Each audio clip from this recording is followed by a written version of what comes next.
Do maior tiroteio em massa da história dos Estados Unidos. Pelo menos 58 mortes foram confirmadas. Há mais de 500 feridos. Um dia em que os Estados Unidos amanheceram em luto por mais uma tragédia provocada por disparos contra a população civil. A gente vai direto a Nova York conversar com o correspondente Tiago Weltz, que tem mais informações. Oi, Tiago, boa tarde. Boa tarde, Doni. Os números são impressionantes. Essas 58 mortes que você falou fazem desse o mais mortal ataque desse tipo nos Estados Unidos. O maior número de vítimas até agora havia sido na boate Pulse, em Orlando, onde 49 pessoas morreram. E o número de feridos naquele caso não foi nem perto desse ataque de agora. A gente tem mais de 500 pessoas feridas. A polícia confirmou que os disparos foram feitos com metralhadoras. O atirador disparou do alto em milhares de pessoas que não correram, que se jogaram no chão para tentar se defender.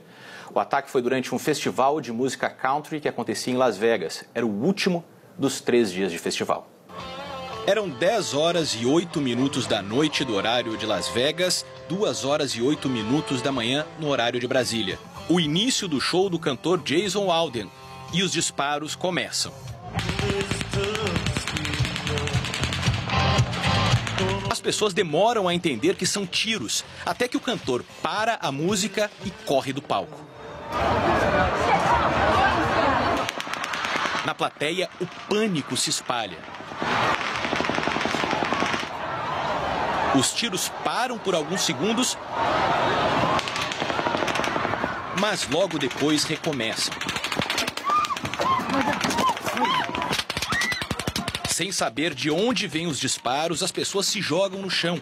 Ninguém imaginava naquele momento que o atirador estava no alto. O show acontecia em Las Vegas, Nevada, nesse terreno, ao lado do tradicional hotel Mandalay Bay, na principal avenida de Las Vegas.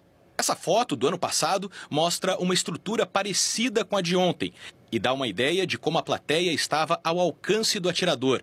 De uma janela do 32º andar do hotel, ele abriu fogo.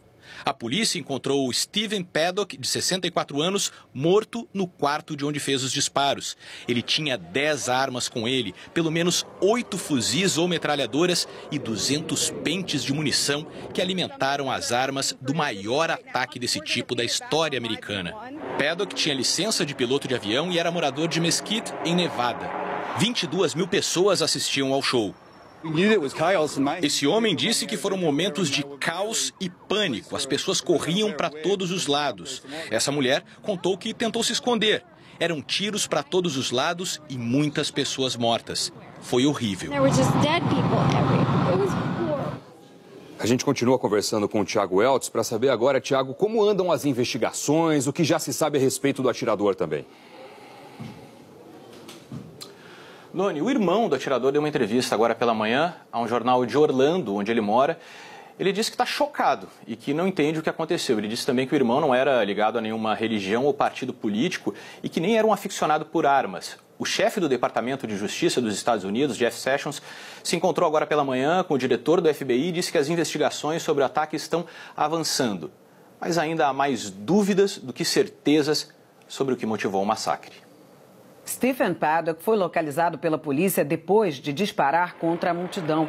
A primeira informação oficial era de que o suspeito tinha sido morto. Mais tarde, o xerife Joseph Lombardo afirmou que o atirador se matou antes da chegada das forças de segurança. Ainda não se sabe qual a motivação do ataque. O atirador fez check-in no hotel na última quinta-feira. A suspeita é de que ele tenha agido sozinho. A polícia chegou a dizer que Marilu Dunley, companheira dele, também estava em Las Vegas. Mas, pouco depois, o envolvimento dela foi descartado. Ela não estava com ele no hotel, mas o atirador usou a identidade dela. Marilu, de origem asiática, está fora do país e não é mais considerada suspeita, disse a polícia. Um dos carros usados pelo suspeito já foi localizado. A polícia bloqueou o caminho para a casa de Paddock, em Mesquite, 130 quilômetros a nordeste de Las Vegas. Os registros mostram que ele morava na mesma casa desde 2015. Paddock não era conhecido pelas autoridades federais, mas há 7 anos teve uma pequena passagem pela polícia local. O Estado Islâmico assumiu a autoria do ataque e disse que o atirador se converteu ao Islã meses atrás. O FBI, a Polícia Federal Americana, disse há pouco que não vê nenhum indício de participação dos terroristas do Estado Islâmico ou qualquer outro grupo internacional nesse massacre. As imagens do momento da tragédia foram feitas pelas pessoas que assistiam ao show em Las Vegas.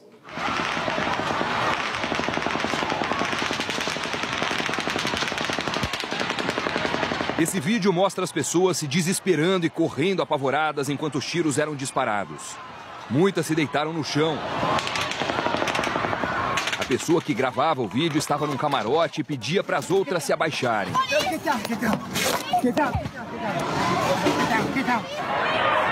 Essas imagens foram gravadas numa área fechada logo depois das primeiras rajadas de tiros. A música já tinha parado. As pessoas andavam sem entender o que estava acontecendo. Mas logo em seguida, os tiros recomeçaram.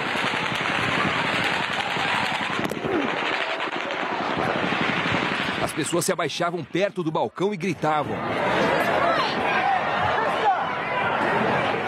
Nesse outro, cenas semelhantes registradas durante o tiroteio.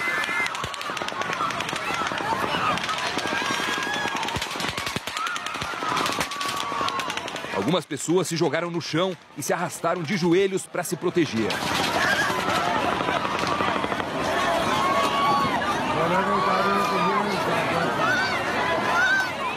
Esse vídeo, também postado em redes sociais, mostra o momento em que vítimas são socorridas no chão.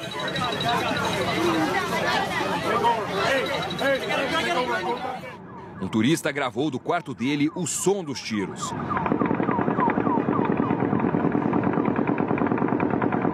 Ele disse que o atirador parecia estar do outro lado da rua.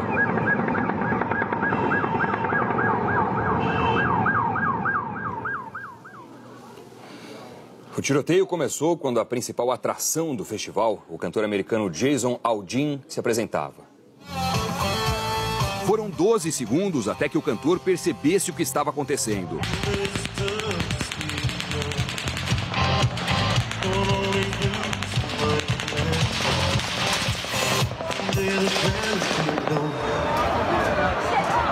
Ele cantava a música When She Says Baby, a última de sua apresentação no festival country Route 91 Harvest, que ocorria em Las Vegas desde a noite de sexta-feira, dia 29 de setembro. Jason e sua equipe saíram correndo do palco ao perceber que o barulho era de tiro. Nas redes sociais, ele descreveu a noite como horrível. Jason manifestou sua solidariedade às vítimas e informou que todos de sua equipe estão bem. O presidente americano Donald Trump fez um pronunciamento na Casa Branca sobre o tiroteio de Las Vegas. O nosso correspondente em Washington, Luiz Fernando Silva Pinto, acompanhou e conversa com a gente ao vivo. Oi, Luiz Fernando, boa tarde. O que é que o Donald Trump disse, hein? Boa tarde, Doni. Um dia triste. Donald Trump disse que o país precisa se unir em um momento de tristeza e de sofrimento causado por um ato de maldade pura. Segundo ele, é impossível medir a dor dos que perderam entes queridos. E ele falou que a esposa, Melania, e ele estão orando pelos que morreram e pela recuperação dos que estão feridos. Os Estados Unidos, disse ele, não vão se quebrar sob a violência. Ele ordenou que as bandeiras no país sejam abaixadas a meio mastro. Disse que na quarta-feira vai a Las Vegas visitar as vítimas e acompanhar as investigações. Finalmente, ele pediu que Deus dê força ao país para seguir em frente. Essa tragédia, Doni, representa para Donald Trump o desafio não só de como responder hoje, mas de como agir daqui para frente, para transmitir uma sensação de segurança a um país que passa por atrocidades assim com frequência. As imagens de pessoas agachadas, sem poderem sequer se mover, enquanto estavam sendo atingidas pelos tiros, se torna uma realidade política para Trump. O que ele vai fazer, se é que fará algo? E o problema não é só dele, mas das lideranças políticas aqui em Washington. Claro, as mensagens de condolências vão se multiplicar, mas a questão permanece, e é a facilidade com que um homem compra e transporta 10 armas para um quarto de hotel, uma ou várias delas modificadas para funcionarem como armas automáticas. A resposta é inadequada e existe há muito tempo. Nenhuma lei regula o controle dessas armas. Aqui na capital americana, a questão continuará sendo evitada por políticos, porque o lobby das armas é muito ativo e as contribuições para as campanhas são generosas. Mesmo assim, nem todos estão em silêncio. O senador democrata Chris Murphy, do estado de Connecticut, disse hoje em um comunicado que se enfurece com os colegas dele, que têm tanto medo da indústria das armas que fingem que não há forma de passar leis para evitar a venda de armamentos de alta potência. Está na hora, ele disse, de o Congresso levantar o traseiro da cadeira e agir. Os líderes europeus, Doni, manifestaram solidariedade aos Estados Unidos. O presidente da França, Emmanuel Macron, depois de visitar Marseille, onde houve um ataque no fim de semana, onde 2 franceses morreram, disse que queria também direcionar um pensamento carinhoso aos amigos americanos, vítimas de mais um ato de violência dos dias de hoje. A alemã Angela Merkel se disse chocada e deu condolências aos parentes das vítimas. Theresa May disse que o pensamento do Reino Unido está com as vítimas e os serviços de emergência. E o Papa Francisco disse que está profundamente triste e ofereceu conforto espiritual a todos os afetados pelo que chamou de tragédia sem sentido. Obrigado, Luiz Fernando, trazendo as reações da Casa Branca, das autoridades americanas e europeias. Valeu. A gente fala agora ao vivo com o correspondente Ben-Hur Correia, que está no University Medical Center, um hospital especializado em traumas em Las Vegas. Ben-Hur, boa tarde para você. Temos informações sobre as vítimas?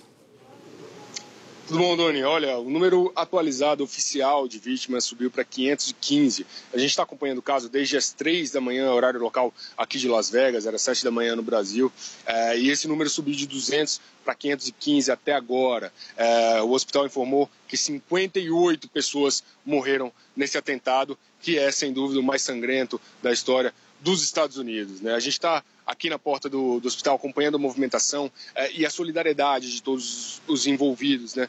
Desde as primeiras horas, os bancos de sangue começaram a receber doadores. Por exemplo, na porta desse hospital, que é um dos principais que está recebendo as vítimas aqui, foi montado um banco de sangue na esquina para possíveis doadores. As pessoas estão se voluntarizando também com as vítimas feridas, que não tem para onde ir. A gente lembra que esse festival era muito procurado por pessoas que não moram aqui em Las Vegas, então elas vão ter que buscar casas, abrigos, transporte. Então toda a população está se solidarizando com as vítimas do atentado nesse momento tão delicado para os Estados Unidos.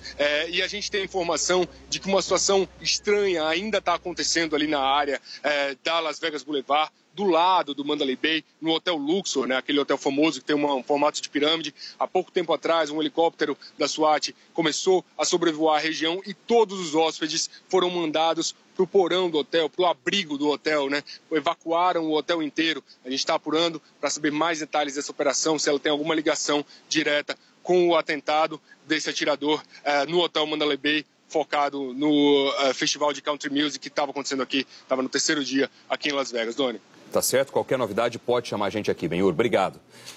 As pessoas usaram as redes sociais para pedir ajuda e se solidarizar com as vítimas. A irmã dessa moça pediu informações para saber se ela estava bem. Minha irmã está de férias em Las Vegas, ela não está atendendo o seu telefone. Alguém pode confirmar se ela está ok? Com a hashtag Reze por Las Vegas, famosos e anônimos se solidarizaram com as vítimas do massacre nas redes sociais. Os pensamentos e as orações são para as vítimas do horrível tiroteio em massa em Las Vegas. Paris Hilton escreveu que era triste e doloroso ver o que aconteceu em Las Vegas. Celine Dion disse que estava rezando pelas vítimas inocentes e suas famílias. A tragédia de ontem em Las Vegas está sendo considerada o maior massacre em massa dos Estados Unidos. O segundo maior ataque a tiros nos Estados Unidos foi no ano passado. No dia 12 de junho, Omar Mateen, um americano muçulmano de origem afegã, entrou numa boate em Orlando, na Flórida, e matou 49 pessoas. Naquela noite, a casa noturna Pulse, voltada para o público gay, apresentava uma programação de música latina. O terrorista de 29 anos foi morto pela polícia depois de 3 horas de tentativas de negociar uma rendição. 2 ataques a escolas ficam no 3º e 4º lugares de uma lista de massacres mais mortais nos Estados Unidos. Em abril de 2007, o sul-coreano Seung-Hui Cho, de 23 anos, percorreu corredores e salas da escola onde estudava, a Virginia Tech, atirando. Matou 32 alunos e professores antes de se matar. Em dezembro de 2012, Adam Lanza, de 20 anos, matou 20 crianças e 6 adultos na escola infantil Sandy Hook, em Connecticut. Depois se matou. Na história dos massacres em massa dos Estados Unidos, há pelo menos outros 10 casos em que atiradores mataram, de uma só vez, um grupo com 12 vítimas ou mais. Não sai da lembrança do mundo inteiro, por exemplo, o ataque na escola de Columbine, em 1999, quando 2 alunos mataram 12 estudantes e um professor usando armas de fogo e bombas. Como a gente falou há pouco, a polícia encontrou 10 armas com o atirador Stephen Paddock. 8 eram fuzis ou metralhadoras. Os vídeos gravados durante o atentado captaram o som de várias rajadas. Especialistas em armas consultados pelo jornal Hoje acham que o mais provável é que o barulho seja de uma metralhadora pesada, que pode atingir alvos a até 1 quilômetro de distância. As imagens do Google mostram que o local onde acontecia o show de música country fica a pouco mais de 300 metros do hotel Mandalay Bay. Como o atirador disparou do 32º andar do hotel, ele tinha uma visão privilegiada do público. E com aquela concentração de pessoas no show, ele nem precisou fazer pontaria. Isso explica por que esse foi o ataque armado com o maior número de vítimas já registrado nos Estados Unidos. Bom, como a gente viu, são vários os casos de atiradores nos Estados Unidos. O Luiz Fernando também abordou esse assunto.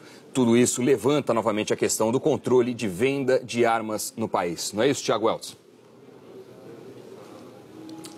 Exatamente, Doni. Essa é uma discussão que sempre volta à tona aqui nos Estados Unidos em ataques como esse.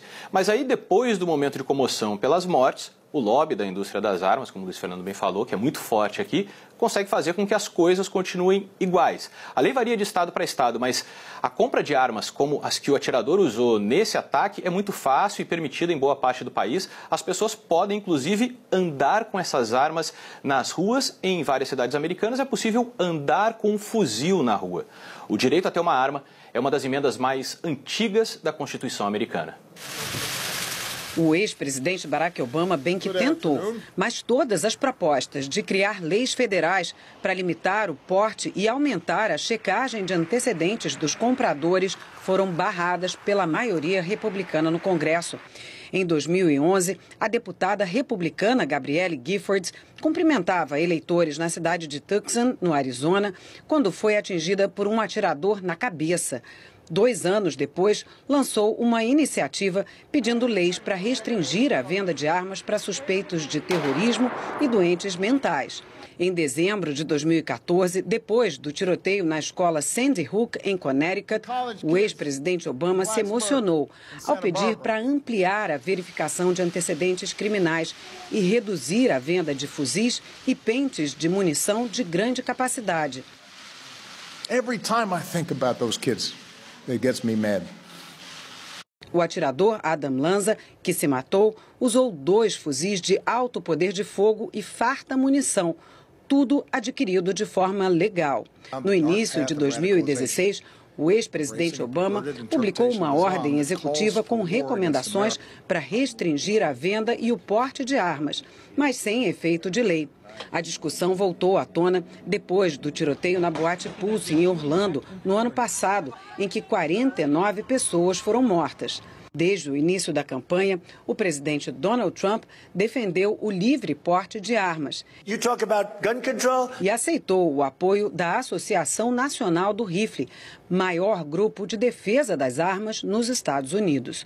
A lei que garante o porte de armas a civis aqui nos Estados Unidos é a segunda emenda à Constituição americana, aprovada em 1791, uma época em que não havia metralhadores de alto poder de fogo e os americanos estavam saindo da guerra pela independência. Hoje, cada estado tem uma legislação própria e Nevada, onde fica a cidade de Las Vegas, tem uma das leis mais liberais do país. Qualquer pessoa pode comprar armas livremente em Nevada, sejam pistolas ou fuzis. A única restrição é que ela deve estar à mostra. Por lei, o atirador Steve Paddock pode ter entrado livremente com as armas no hotel sem ser incomodado. Em nota, o governo brasileiro condenou o massacre e manifestou o sentimento de pesar às vítimas. O Consulado-Geral do Brasil em Los Angeles informou que até o momento não há registro de brasileiros entre os mortos e os feridos. Ainda nessa edição, a gente volta com novas informações sobre o atentado.